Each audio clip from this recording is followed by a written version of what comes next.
मैं हूं आपकी होस्ट ज़ाहिदा मुनीर और आज मेरे साथ एक बेहतरीन शख्सियत शामिल हैं जिनका नाम है सैयद अकील बिलग्रामी, जिनकी 50 साल खिदमत से हर कोई वाकिफ़ है। आज हम इनसे मिलते हैं, उनकी कहानी जानते हैं, इनकी अपनी ज़बानी। अस्सलाम वालेकुम सर, क्या हाल है? वालेकुम अस्सलाम। सर, सबसे पहले तो बहुत बहुत शुक्रिया कि आपने अपना कीमती टाइम हमको दिया और बहुत अच्छा लग रहा है आपके साथ मिलकर। सर, थोड़ा सा हमारे नाज़रीन को, व्यूअर्स को, देखने वालों को बताएं, अपने बारे में थोड़ा सा तारुफ दीजिए। मैं मेरी इब्तिदाई तालीम हैदराबाद दक्कन में हुई और उसके बाद मैं Indian institute of technology IIT, उनके इंडिया में मशहूर जी बिल्कुल कॉलेजेस हैं, बिल्कुल, वहाँ मुझे दाखिला मिल गया। तो मैं वहाँ गया, मगर उस वक्त मैं केमिकल इंजीनियरिंग पढ़ने गया था। अच्छा। तो 1 साल मैं वहाँ रहा IIT में। उसके बाद मुझे चूँकि बिल्कुल शौक़ नहीं था, 1 साल करने के बाद मैं छोड़कर वापस आ गया। सही। मेरे वालिदैन और मेरे भाई बहन बड़े मुझसे नाराज़ थे कि IIT में हर कोई एडमिशन लेना चाहता है और जाना चाहता है वहाँ पर है, और तुमको मिल गया एडमिशन, तुम जो है वो छोड़कर वापस आ रहे हैं। बहरहाल मेरा ख्याल है ये होता है, बिल्कुल ऐसे ही है। तो उसके बाद से फिर मैं आर्किटेक्चर का सोचा, और आर्किटेक्चर हैदराबाद में ही college of finance and architecture है, वहाँ पर मैं दाखिला लिया और 5 साल का प्रोग्राम था आर्किटेक्चर का, 5 साल मुकम्मल किए। और 1968 में ग्रेजुएट में 1967 में किया, 1968 में मैं कराची आया। माशाल्लाह सर। और जब से कराची में ही हूँ। शुरू में नकवी सिद्दीकी माशाल्लाह यहाँ के बड़े आर्किटेक्ट्स हैं जी, उस ज़माने में तो बहुत बड़ी फर्म थी, तो उनके यहाँ मैं 3.5 साल काम किया। और उसके बाद से फिर अपना मैं 1972 में अपना मैं काम शुरू किया। 1972 से आप कराची में यहाँ पर खिदमत दिए जा रहे हैं? अपनी प्रैक्टिस से ये 1972 से बिलग्रामी एसोसिएट्स, उसके बाद 1976 में बिलग्रामी एंड फारूक, बाद में हमारे फारूक सुल्तान साहब माशाल्लाह थे जो स्ट्रक्चरल इंजीनियर हैं। और उसके बाद 2006 में ये नई कंपनी फॉर्म हुई है, सही है, Najmi Bilgrami collaborative private limited, माशाल्लाह, NBCL, जहाँ पे हम अभी मौजूद हैं। जी, नजमी साहब थे, मिसबा नजमी साहब हमारे दोस्त थे, आर्किटेक्ट थे। सही। और उनकी फर्म थी। सही है। और मेरी फर्म थी, तो हमारे आपस में कोलैबोरेशन हुआ। सही। उसकी वजह भी ज़बरदस्त। क्यों हुआ? इसलिए कि उनकी बेटी से मेरे बेटे की शादी हुई। माशाल्लाह माशाल्लाह। तो मतलब कारोबारी सिलसिला रिश्तेदारी में बदल गया। सही। तो उसके बाद जो है जब से 2006 से जी नजमी बिलग्रामी कोलैबोरेटिव, माशाल्लाह, मिसबा साहब का इंतकाल हो गया था 2009 में। और तो अब जो है मेरे साथ उनका बेटा और बेटी दोनों आर्किटेक्ट्स हैं, मेरा बेटा है माशाल्लाह। तो ये 3 और डायरेक्टर्स हैं मेरे अलावा। ठीक, तो ये सारा निज़ाम संभालना है। आजकल तो बच्चे ज़्यादा संभालते हैं। बिल्कुल बिल्कुल, लेकिन सर बड़ों का होना भी बहुत ज़रूरी है, उनकी गाइडलाइन बहुत ज़रूरी है। मेरे साथ उनके साथ अरेंजमेंट ये है कि जब मेरी ज़रूरत होती है मैं हाजिर हूँ। सर माशाल्लाह, आपका 50 साल का तजुर्बा है, एक्सपीरियंस है। मैं छोटे काम यहाँ दफ्तर के वो मैं खुद संभाल सकता हूँ, कर सकता हूँ, वो मैं करता हूँ। सही। और बाकी काम मेरे टाइम और वो सब यहाँ इनके लिए है। सही। भी ज़रूरत पड़ती है मशवरा देने की, मशवरा माशाल्लाह माशाल्लाह देते हैं। और तो मैं हूँ एक्टिव अभी भी माशाल्लाह। अल्लाह ताला ने आपको इतनी इज्जत और शोहरत से नवाजा है, तो सर इस कामयाबी के पीछे आपके वालिदैन का क्या किरदार रहा? देखिए, मेरा ख्याल है बहुत बड़ा किरदार उनका रहा है, ख़ास तौर मेरी वालिदा का। मैं एक आपको छोटा सा किस्सा सुनाता हूँ और उससे आपको पता चल जाएगा। हम जहाँ रहते थे वो हैदराबाद के बाहर एक इलाका था बंजारा हिल्स, और उस ज़माने में बिल्कुल वीरान था। हमारा घर भी जो था बिल्कुल आखिर में था। उसके बाद सिर्फ यानी जंगल ही जंगल था, और कुछ बस्ती एक इनकी बंजारों की थी सही। उनके अलावा जो है उसके आगे कुछ था नहीं। तो एक दिन कड़क दोपहर गाड़ी में हम जा रहे थे, घर जा रहे थे, और दोपहर में बड़ी धूप थी उस वक्त। तो रास्ते में एक नलका था जो पब्लिक टैप होता है, उसमें वो बंजारे आके अपना पानी वानी ले जाते थे अपना। तो मेरी वालदा जो है वो छोटी हमारी गाड़ी थी, वो ड्राइवर से फिर कहा रोको रोको गाड़ी रोको, बिल्कुल नलके के सामने। सही है। तो गाड़ी उसने रोकी तो मुझसे कहा कि ज़रा जाओ, जाकर वो नलका पानी टपक रहा है उसको बंद कर दो। तो मैं गया, जाकर मैं बंद किया तो बंद नहीं हो रहा था वो, उसका वॉशर से खराब हो जाता तो वो पानी टपक रहा था। तो मैं वापस आके बोला वो तो बंद नहीं हो रहा है। अब धूप, तेज धूप तो उन्होंने उसके बाद कहा कि अच्छा, अपने बैग निकाला, बैग में से रुमाल एक निकाल कर मुझे दिया कि रुमाल जाके उसको बांध दो। सही है। तो मैं उस वक्त थोड़ा सा चिड़चिड़ा हो गया। मैंने कहा अम्मा थोड़ा सा तो पानी है और टपक रहा है, वो आके सही कर देंगे वो। मैंने जाके अपनी रुमाल वो दी उन्होंने, और रुमाल जाकर मैं उसको जब बांध कर टाइट किया तो रुक गया पानी। सही है। मैं वापस आया, वापस आके गाड़ी में बैठा तो मुझे आस्ता से उन्होंने ये कहा कि मुझे मालूम है तुम धूप में गए, तुमको भिजवाई मैं और ये सब, मगर ये नेमत है अल्लाह की माशाल्लाह। और होगा पब्लिक टैप होगा, हमारा पानी नहीं है ना हम उसके लिए दे रहे, मगर उस नेमत को ज़ाया नहीं किया जाए माशाल्लाह। और इसका अगर ख्याल रखो, यानी मेरे लिए एक सबक। बिल्कुल बिल्कुल।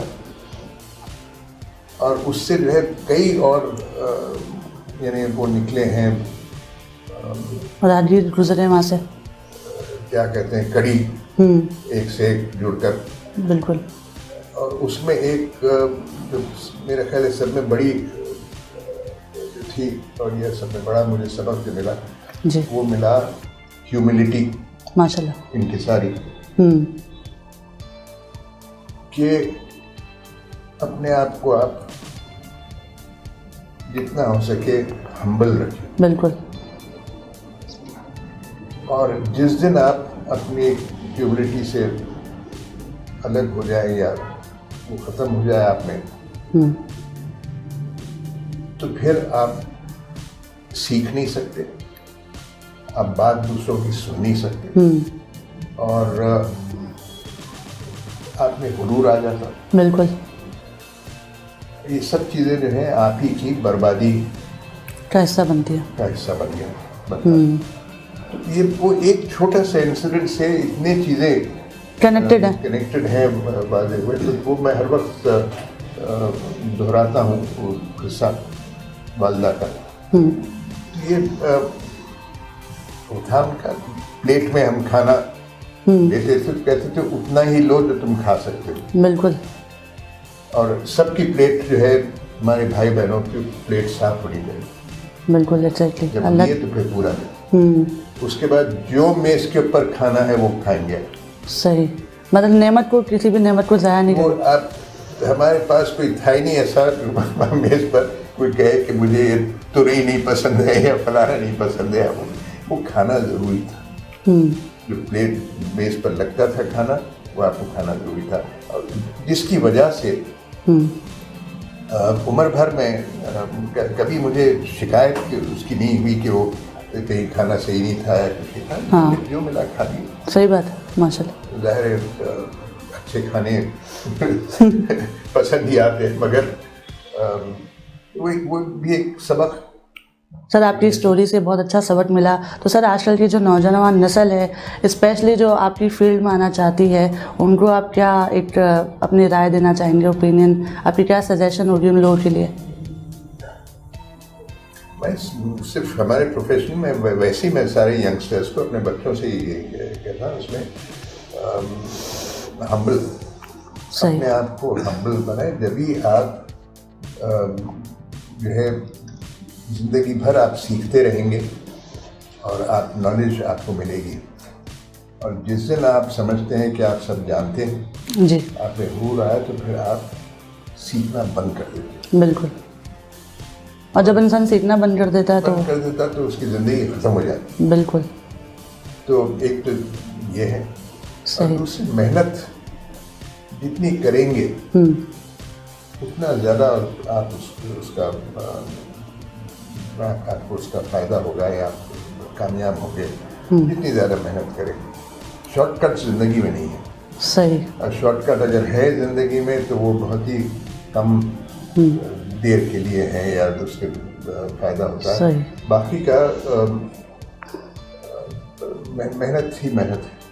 तो सर आप क्या समझते हैं, जो आजकल तालीम दी जा रही है, आर्किटेक्चर की तालीम दी जा रही है इस माशरे में, तो क्या वो इस मयार के मुताबिक है जो आपने हासिल किया आर्किटेक्चर की फील्ड के अंदर? देखिए, मेरा ख्याल है बहुत ज़रूरी है कि तालीम दी जा रही है जी, वो हमारे यहाँ के जो माशरा है जी, और यहाँ के जो कंडीशंस हैं, जो सोशियो इकोनॉमिक कंडीशंस हैं जी, हमारे यहाँ गुर्बत है। हमारे यहाँ ज़्यादातर लोग जो हैं वो पॉवर्टी लाइन के नीचे हैं। सही। अगर आर्किटेक्चर सिर्फ अमीरों का के घर बनाना या ये बड़े बिल्डिंग्स बनाना अगर ये है, ये गलत है। सही है। और मेरा ख्याल है एजुकेशन हमारी वहाँ पर तवज्जो देना चाहिए, एड्रेस उनको करना चाहिए जो जिसे हमारी ज़रूरत है। सही। और वो है लो कॉस्ट हाउसिंग की तरफ जाए। जी, उनको किस तरह आप उस तबके को फ़ायदा पहुंचा सकते हैं। फ़ायदा सिर्फ नहीं बल्कि उनको उभार सकते हैं, उनकी ज़िंदगी बेहतर कर सकते हैं। जी। तो आर्किटेक्चर की तालीम में ये आना बहुत ज़रूरी है, और इस वक्त बहुत कम इंस्टीट्यूशंस में ये एड्रेस कर रहे हैं। इसलिए कि हमारा रोल मॉडल अब तक रहा है मगरिब। सही। और उसी के पीछे हम जाते रहे। हमारे यहाँ के हालात बिल्कुल मुख्तलिफ हैं। सही। वहाँ के जो कंडीशन हैं और वहाँ का उससे बिल्कुल मुख्तलिफ हैं। और आप वही तालीम जो वहाँ दी जा रही है अगर यहाँ देंगे तो कैसे कामयाब होगी? सही बात है। हाउसिंग में जो है जिसके लिए बना रहे हैं आप, उनका इन्वॉल्वमेंट बहुत ही ज़रूरी है। आप कोई चीज़ बना के उनके ऊपर थोप नहीं सकते हैं। तो उसका मतलब है कि पार्टिसिपेटरी आप ऐसे स्कीम करें जिसमें वो खुद इन्वॉल्व हो, अपनी मर्ज़ी का वो जो चीज़ बनाना चाहे वो बनाए। इसका मैं जो सब में कामयाब मैं बता सकता हूँ, खुदा की बस्ती एक प्रोजेक्ट था, तस्नीम सिद्दीकी साहब उसके वो थे, बानी थे, उन्होंने शुरू करवाया था। सही। ये और उसमें इंक्रीमेंटल हाउसिंग मतलब ये कि ज़मीन दी गई एक शख्स को और उसके बाद उसे वहाँ बिठा दिया गया। सही। और वो बेच नहीं सकता था। मुझे अब याद नहीं है, 3 साल के लिए 5 साल तक या कुछ वो बेच नहीं सकता था। सही है। और उसे बिठाकर उसे कहा कि भाई तुम जिस तरह करना है करो, लकड़ी के वो लगाओ, तुम डेरा उसके कैनवस का टेंट लगाओ, जो करो, तुम यहाँ बैठेंगे। सही है। तो अब जब वो उस पर मजबूरी आ जाती है तो खुद हाथ पैर मारना शुरू करता है। और फिर उसकी मदद ये स्कीम के तहत उसको सामान दिया गया और वो खुद अपना कंस्ट्रक्शन किया। माशाल्लाह। तो होता ये कि एक तो जो टारगेट ग्रुप के लिए आप हाउसिंग करते हैं, उसी टारगेट ग्रुप को जो है उसका फ़ायदा होता है। बिल्कुल। यहाँ पर जो कॉन्सेप्ट लो कॉस्ट हाउसिंग का है, उसका ये कॉन्सेप्ट है कि उसकी कीमत कम रहे। अब जब कीमत आप कम करें, उसका मतलब है कि मटेरियल उसमें ख़राब दाग पड़ेगा। सही बात है। और छोटे मकान बनेंगे या छोटा फ्लैट बनेंगे और वो ज़्यादा नंबर से चलेगा नहीं। आदमी जो है वो इन्वेस्टमेंट के लिए फिर लेता है और जो आदमी अफोर्ड कर सकता है वो खरीदता है और उसके बाद उसको रखकर जो है फिर बेच देता है मुनाफे में। सही। या वो किराए पर दे देता है किसी और को, खुद कहीं और रह रहा है। तो जो ये इन्वेस्टर्स बीच में आ जाते हैं या स्पेक्यूलेटर्स बीच में आते हैं, जो लोग जो हैं बीच में पैसा बनाते हैं इसमें, तो वो खुदा की बस्ती एक प्रोजेक्ट ऐसा था जिसके अंदर स्पेक्यूलेटर्स का कोई काम ही नहीं था। और तो वो मेरा ख्याल है आपके सवाल का जवाब ये मैं दे सकता हूँ कि हाउसिंग उन पैटर्न्स पर अगर लो कॉस्ट हाउसिंग अगर हो सही, जहाँ पर जो आवाम है जिसके लिए कर रहे हैं वो खुद भी इन्वॉल्व रहे अपने कंस्ट्रक्शन बिल्कुल में, अपने और उन डिसीजन वो खुद ले कि उसको एक कमरा चाहिए, 2 कमरे चाहिए, 3 कमरे चाहिए। और इंक्रीमेंटल उसका मतलब ये है कि आज उसके पास पैसे आए तो वो एक कमरा है। सर, जब आप नकवी सिद्दीकी फर्म में थे तो आप कौन कौन से खिदमत दे रहे थे और आपका पहला प्रोजेक्ट कौन सा था? अब ये मुझे याद तो नहीं है पहला कौन सा प्रोजेक्ट था, मगर मैं नकवी सिद्दीकी के यहाँ ज़्यादातर घरों पर काम किया। वो घर डिज़ाइन करते थे, वो उस पर प्रोजेक्ट आर्किटेक्ट की हैसियत से मैं वहाँ काम करता रहा। 2-4 कुछ बड़े प्रोजेक्ट से, सऊदी अरब में एक होटल था उसका डिज़ाइन था, कुछ अपार्टमेंट बिल्डिंग से सऊदी अरब में उस पर काम किया। और लोकली यहाँ छोटे मोटे। तो सर आपका फेवरेट प्रोजेक्ट कौन सा है इन सब में से? बड़ा मुश्किल है फेवरेट करना। घर 1-2 जो है वहाँ ज़माने में वो अच्छे घर बने थे, मगर कोई मैं ऐसे कह नहीं सकता आउटस्टैंडिंग कोई प्रोजेक्ट हो। यहाँ मेरी अपनी प्रैक्टिस शुरू होने पर भी मैं ज़्यादातर जो है वो घर ही बनाता रहा।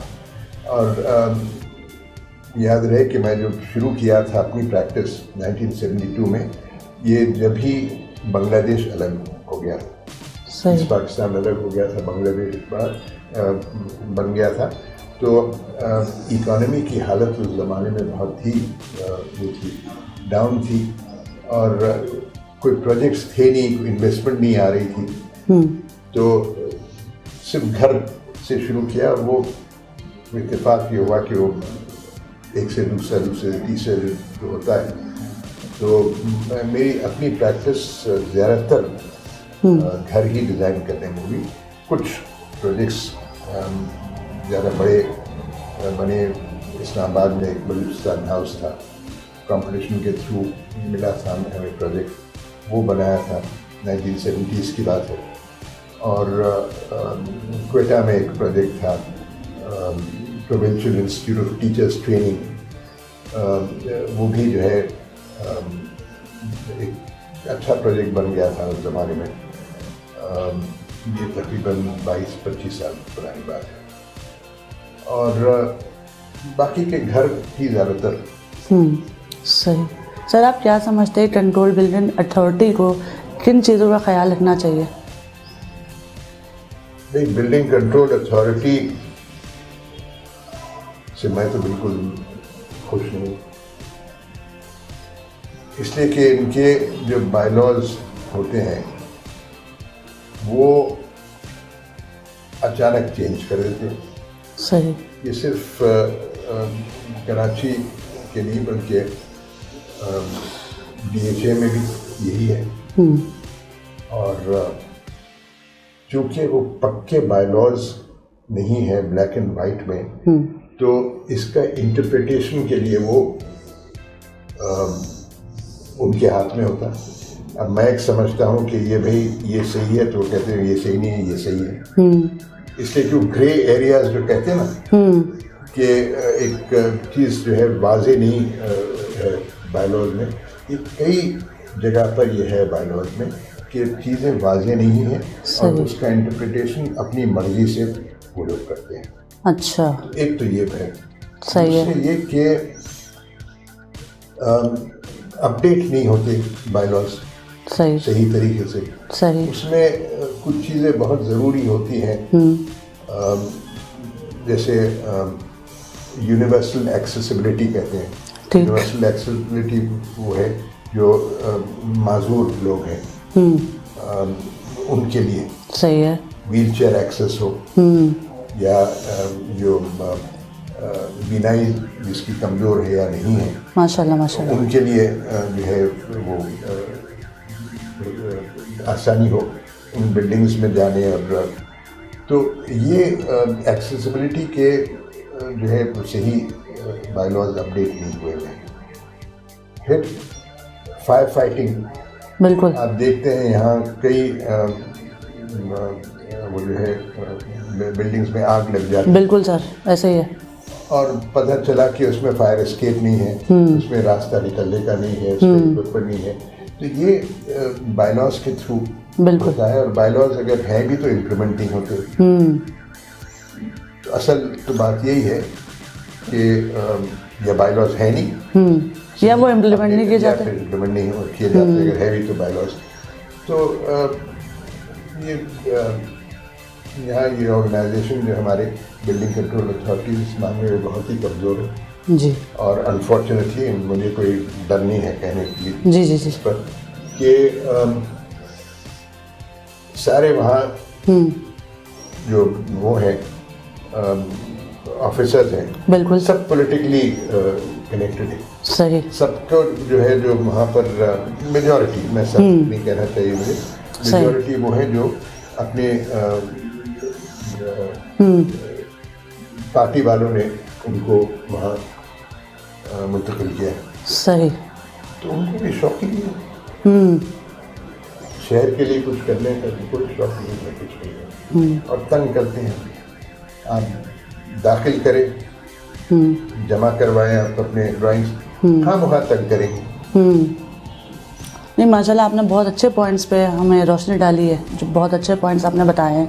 तो सर आप क्या समझते हैं कराची जैसे शहर में हॉरिजॉन्टल प्रोजेक्ट ज़्यादा बनने चाहिए या वर्टिकल? ये मास्टर प्लान के मुताबिक होता है। सही। किसी भी शहर का एक मास्टर प्लान बनता है सही। और उस मास्टर प्लान में जोनिंग होती है, मुख्तलिफ जोनिंग। सही। अब कुछ जोनिंग है, जैसे ये इलाका है जो आप जहाँ बैठे हैं, जी जी, ये कमर्शियल एरिया है। इसमें इन्होंने अलाउ किया है, इजाज़त दी है कि 5 मंजिल तक बना सकें। सही है, परमिशन। अब इस जोनिंग के हिसाब से है। ठीक है। आप थोड़ा आगे चले जाए, कुछ एरियाज ऐसे हैं, डिफेंस के भी एरियाज कुछ ऐसे हैं जहाँ पर आप ऊंचा जा सकते हैं। सही है। मगर ये तमाम चीज़ें ये जो जोनिंग या बायलॉज हैं इलाकों के, सही। वो डिपेंड करते हैं आप सर्विसेज कितने दे रहे हैं। सर्विसेज के मेरा मतलब है कि वहाँ पानी है या नहीं है, वहाँ बिजली है या नहीं होती, सही। वहाँ गैस उतनी पहुँचती या नहीं पहुँचती, वहाँ सीवरेज सिस्टम मुनासिब है या नहीं है। सही। आप यही सोच लें कि यहाँ पर अगर 25 मंजिला 6 बिल्डिंग अगर आ जाए, आप सोचें कि उसमें लोग कितने काम करेंगे। अगर लोग इतने काम करेंगे तो उतनी ट्रैफिक बढ़ेगी। बिल्कुल। वो ट्रैफिक के लिए जो है सड़कें मुनासिब काफ़ी है या नहीं है, बिल्कुल। उसके बाद पार्किंग उसकी काफ़ी है या नहीं है। ये सारी चीज़ें इंटरकनेक्टेड हैं। सही। तो इसमें उसका एक जवाब मैं दे नहीं सकता कि हॉरिजॉन्टल या वर्टिकल, वो सब चीज़ें उस पे लॉस पे मास्टर प्लान के ऊपर डिपेंड करता है। और ये मास्टर प्लान भी बड़ा ऐसा डॉक्यूमेंट है जी कि उसको फॉलो करना किसी शहर को ग्रो करने में और उसके शहर के कामयाबी उसमें बहुत ज़रूरी है। माशाल्लाह। हमारे यहाँ कराची में मास्टर प्लान बनते रहे मगर वो हर वक्त जो है अपने ज़माने के पीछे थे। सही। मतलब ये कि आज अगर मास्टर प्लान बना तो आप सोचते हैं कि अगले 15 साल के लिए। सही। और फिर 10 साल बाद वो मास्टर प्लान रिवाइज होता है अगले 15 साल के लिए। सही। हमारे यहाँ इतना टाइम लग जाता है मास्टर प्लान बनाने कि वो मास्टर प्लान अगर 2025 के लिए बन रहा है तो 2026 में वो मास्टर प्लान जो है वो होता नोटिफाई होता है। उसका मतलब है कि आप ऑलरेडी 15 साल पीछे हैं। सही। तो कभी सही नहीं होता जी। ये होता ही है सर। नाअहली है, कोताही है। बिल्कुल बिल्कुल माशाल्लाह, बहुत ही ज़बरदस्त पॉइंट। बहुत बहुत शुक्रिया आपके वक्त का, हमें वक्त देने के लिए, अपना कीमती वक्त से आपने हमें नवाजा है। तो इसी के साथ अपनी होस्ट जाहिदा मुनीर को इजाज़त दीजिए, फिर मिलेंगे किसी और इन्फॉर्मेटिव इंटरव्यू में। जब तक के लिए अपना ख्याल रखें। जज़ाकल्लाह, अल्लाह हाफ़िज़।